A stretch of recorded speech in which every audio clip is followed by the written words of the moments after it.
Welcome, everybody, to the latest edition of the Bullpen with Adam the Bull, brought to you by Bet Rivers. If you're not using the Bet Rivers app, you're missing out. We've got you covered from the NFL to college football, the baseball playoffs, and a whole lot more. Check out the Bet Rivers app or betrivers.com. Now joined by longtime NFL coach Jay Gruden. Jay, how are you? Thank you for joining me today. Doing very good. Thanks for having me on. Yeah, it's great to have you on. It's a good time of the year and a lot to get to. And I want to actually start with one of your former teams, the Cincinnati Bengals, who you worked for, and the Bengals trading for Joe Flacco. We know the Bengals don't make trades very often.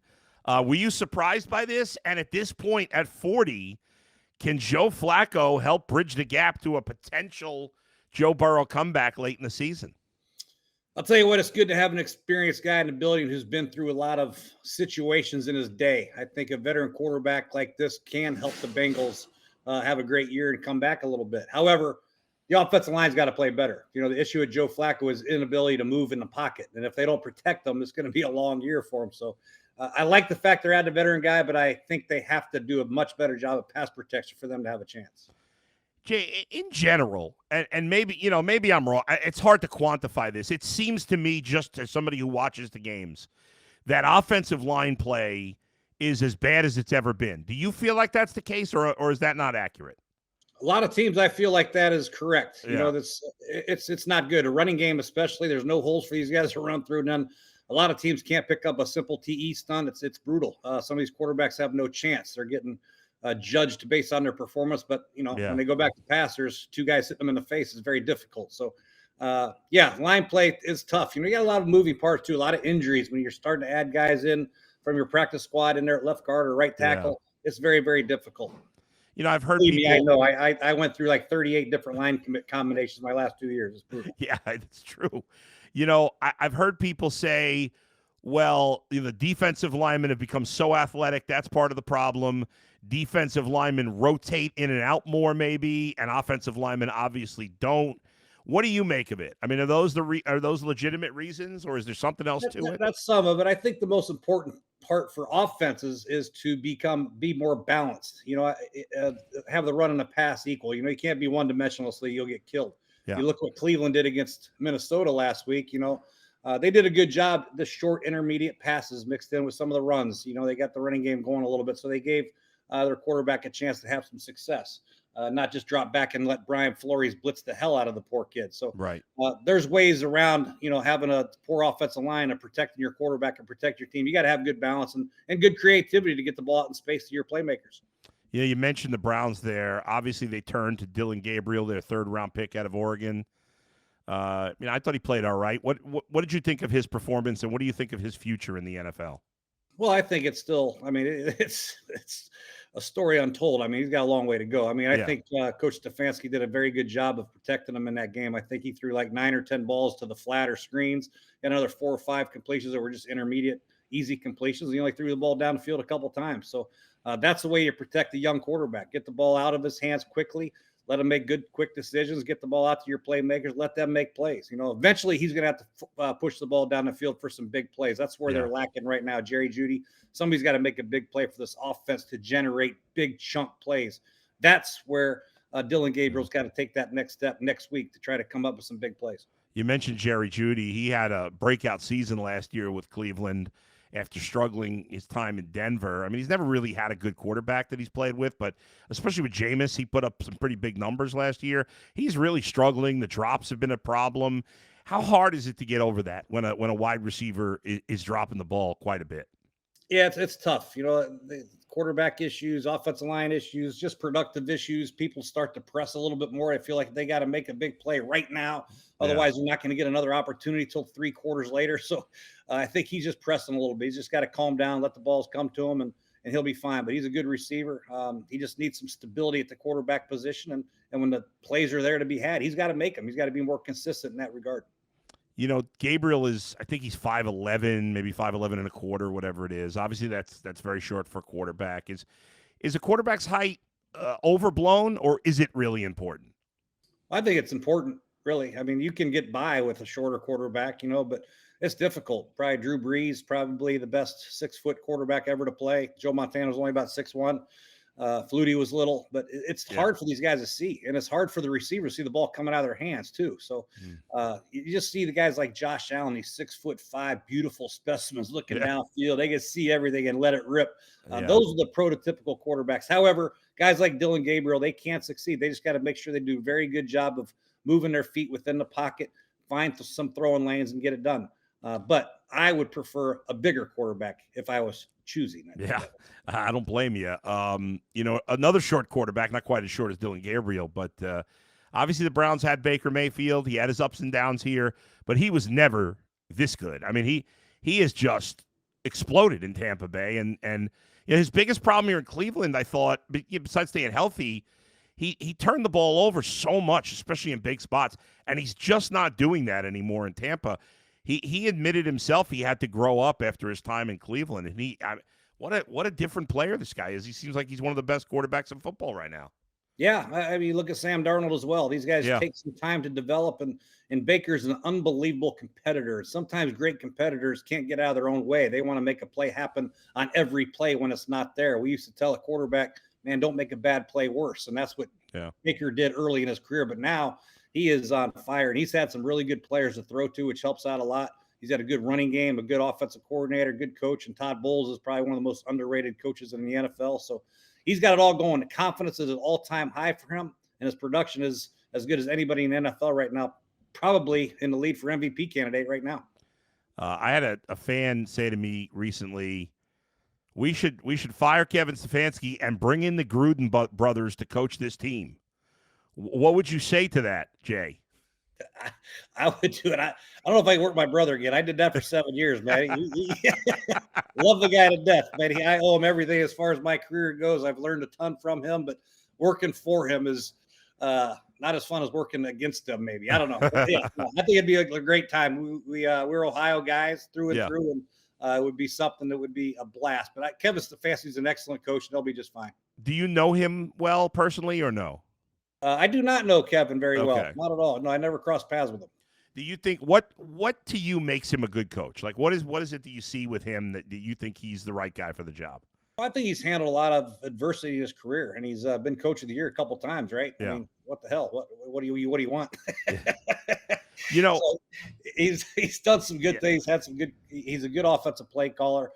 He's done a good job hiring on a defensive staff. Obviously, their defense is pretty good. I was disappointed in that final drive on their defense. I wanted to. You can't let Carson Wentz go 10 plays, 80 yards against that defense. No. But yeah, I think he's done a good job hiring staff, and he's a good play caller, and he's done a good job with probably less than any other coach in the NFL. When you have an organization like the Browns that have essentially done nothing but lose since Bernie Kosar, how hard is that when you take over a team? And it's just the culture is losing. I mean, how hard is it to turn that around? That's very hard. I had issues. I worked for Dan Snyder, and we went through a lot of different coaches, even Steve Spurrier, Joe Gibbs. Hey, they got the hell out of there. And Jim Zorn and all these guys, they tried and didn't work out. Mike Shanahan didn't work out. And obviously I didn't work out. So, it's tough. You got to get really the right people in there. You can overcome poor ownership if you get the right quarterback in there, you get the right offensive linemen in there, the pass rushers. You got to get the right players in there, and that takes some time. But unfortunately, coaches nowadays aren't given a lot of time.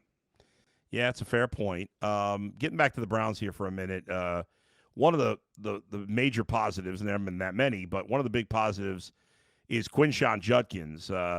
This guy looks like an absolute stud to me, but from a coach's perspective, I mean, is he that good? How good do you think he's going to be? Oh, I love the guy. Both those backs out of Ohio State are pretty damn good. But this guy's a between the tackle mauler, and he's a great guy to have, especially with the young quarterback. Somebody you can hand the ball off and get 4, 5, 6 yards to stay ahead of the sticks, which opens up the play action passes, the bootlegs, and all that stuff. The easy completions for Dillon Gabriel are huge for a young quarterback. So I would ride the coattails of this kid the rest of the season, and then play off of him with the play actions and the deep shots accordingly. for so many years now, this league's been all about the quarterback, and obviously it still is. But it seems like the importance of the running back, which was obviously huge years ago, is starting to trend up again. Is that the case, or not quite yet? You know what? I think there's a handful of just bell cow running backs that you can say, "Holy cow, this guy is a difference maker." But then you have another group of guys that are productive guys. You have running backs by committee that are very successful. You don't have to have that one bell cow guy. You look at Washington; they're doing with 3 guys that are, the rookie, and they got Chris Rodriguez, and they got, they're doing it by committee, and that's not a bad way to do it. But the running game itself is very, very critical to a team's success. Who is your? This is kind of out of left field a little bit, but if you had to take one running back that you've seen play in your life, can only have one, who are you taking?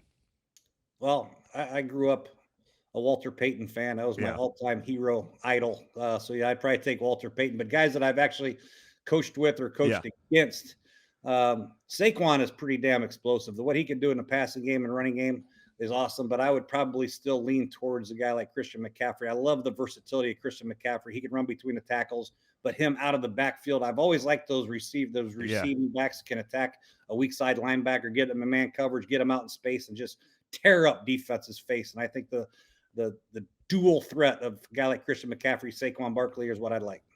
Yeah, I think Jahmyr Gibbs is becoming one of those. Jahmyr Gibbs is another good. I wouldn't turn him down for anything.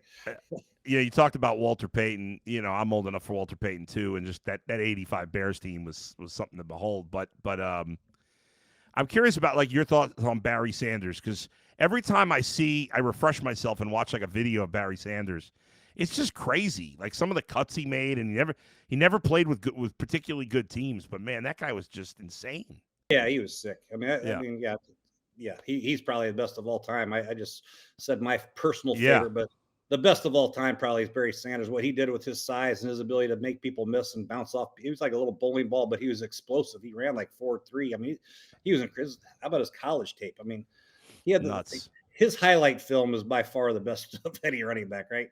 Gotta be. No doubt about it. Of the surprises in the league right now, the Chiefs being 2-3, the Ravens being 1-4, the Jaguars being 4-1, the Colts being 4-1.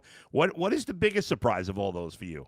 Colts for sure, not even close. I think what Daniel Jones has done with that Colt team, and to be 4-1, and the success they've had on offense. I think their punter didn't punt the first 2 weeks is unbelievable. I mean, this guy was thrown out of the Giants. He's a 4th-string quarterback for the Vikings last year, and now he's lighting it up in Indy. And Indy's got a good football team around them now. They really have done a good job with their personnel. On defense, they're very good. Their receiving core is solid. Their offensive line's good.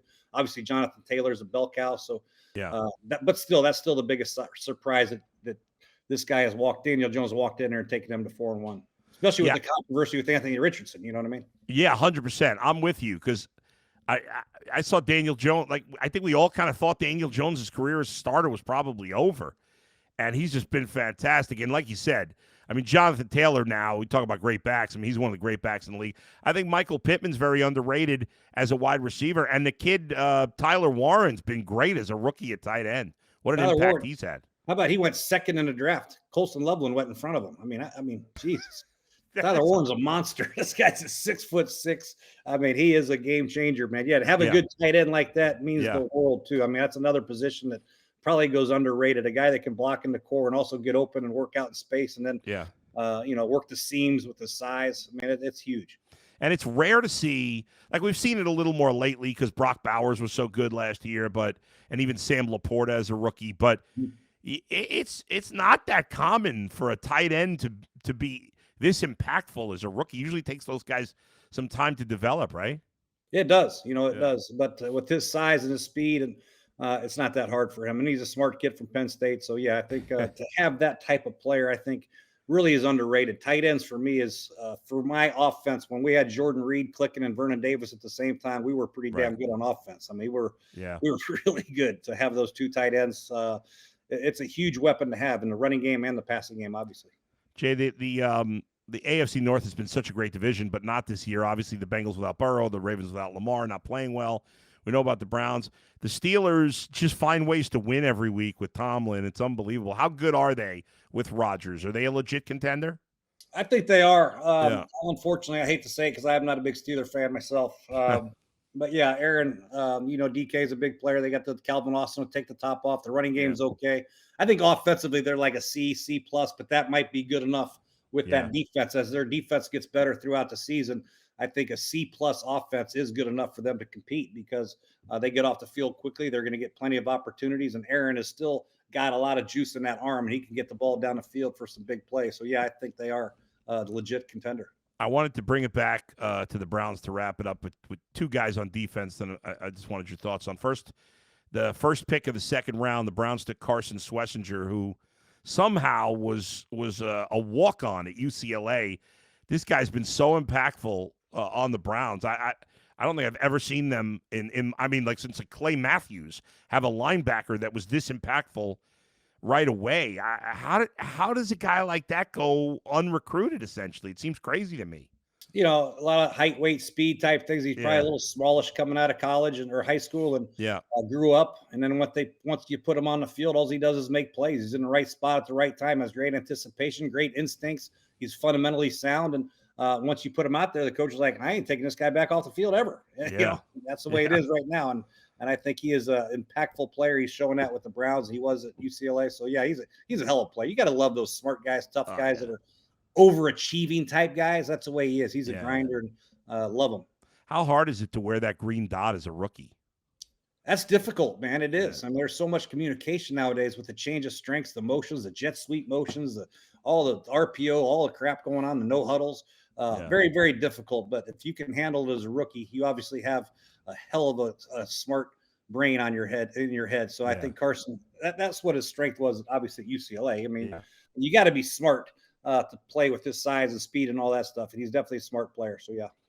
Let's wrap up with Brown's best player, and that's Myles Garrett. Where does is he already on that all-time list of great pass rushers? Yeah, I think so. I think so. When you watch him rush a passer, it's just, he gets double teamed and chipped so often, man. It's just he doesn't get very many great opportunities to pure rush the passer one-on-one against a tackle. I mean, no offensive coordinator in their right mind is going to give him that opportunity. But yes, for sure, the fact the way he impacts the game and impacts the way offensive coordinators call plays, I think he is. Because if you did ever leave him one-on-one, it's a wrap. He's gonna destroy your tackle unless it's Trent Williams or somebody like that. But I think he is should be mentioned as one of the all-time greats. Coach, thank you so much for joining me. Appreciate the time. Thank you. You got it. Thanks for having me. Great to talk with former NFL head coach Jay Gruden, maybe the Gruden brothers, Ohio boys, come back to coach the Browns. He is a big fan of Kevin Stefanski, though. He's also a big fan of Myles Garrett. Thinks Joe Flacco can help the Bengals. We shall see. And he's a believer in the Steelers, even though he hates the Steelers as an Ohio boy. All right. Thanks to everybody for joining me today. I appreciate it. Thanks to Jay Gruden. Thanks to Z and Alex for producing. Make sure you check out the BetRivers app or betrivers.com. We'll see you next time right here in the bullpen with Adam the Bull. See you, everybody.